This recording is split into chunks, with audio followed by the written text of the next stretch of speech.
inot na inot po, tinawantan na sinda ning 6 months para mahiling, as in ma-evaluate ang sa indang mga performance. So, sapat na po ito para mahiling ta kung sa isa ang pwedeng i-renew at pwede nang rebayan. So, ginibuta ang desisyon na ito para man po, mas mapakareta, as in mas mapagayon ta pa ang satuyang serbisyo digi sa Banuan Kanlipmanan. Pinaapod ko ang gabos sa department head, nag-meeting kami, manungod sa issue na yan, and napaliwanag ko na po sa inda sa mga dahilan, and ngunyan na aldaw, ipapaluwas mi ang master list duman sa mga GO na dahil na po makakabali sa renewal. Isa pang kontrata. Isa pang nagkanda kang evaluation tabi, Mayor. Inot na inot sa pamamayog ang Office of the Mayor katuwang ang HR department. So ang department head po may say or may papel sa na pwede mag-recommend sa mayor? Yes, piko-consider ta po pon kang pagtugaw ta ang recommendation kang mga department head.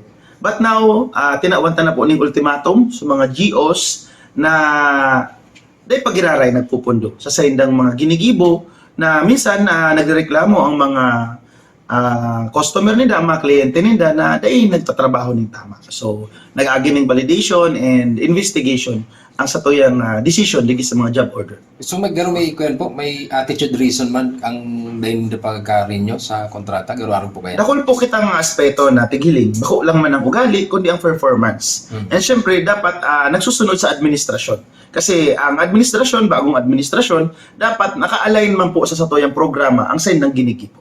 May may indikasyon na pwedeng magbaba ang bilang kan mga job orders. How about po the services na maitatao kang gobyerno, maapektaran ba or daiman po?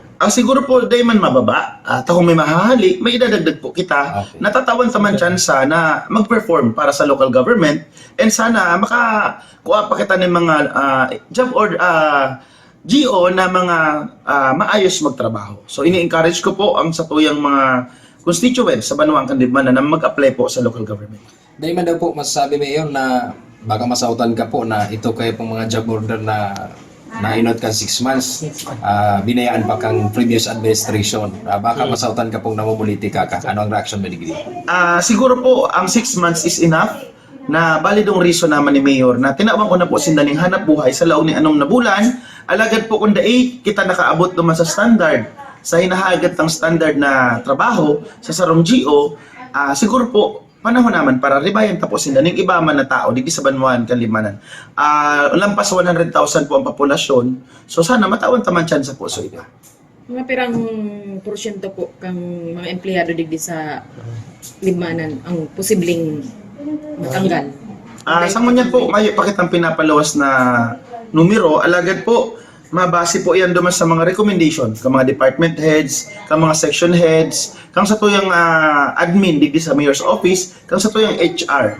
So bako lang po yan na para sa GO, pati din po ang mga regular employee, magkakaigwa din kita ng evaluation kang sa indang mga performance, and kung sakali man ma-find out na igosindang problema duman sa indang mga departamento, pwede ta silang i-reassign duman sa ibang departamento.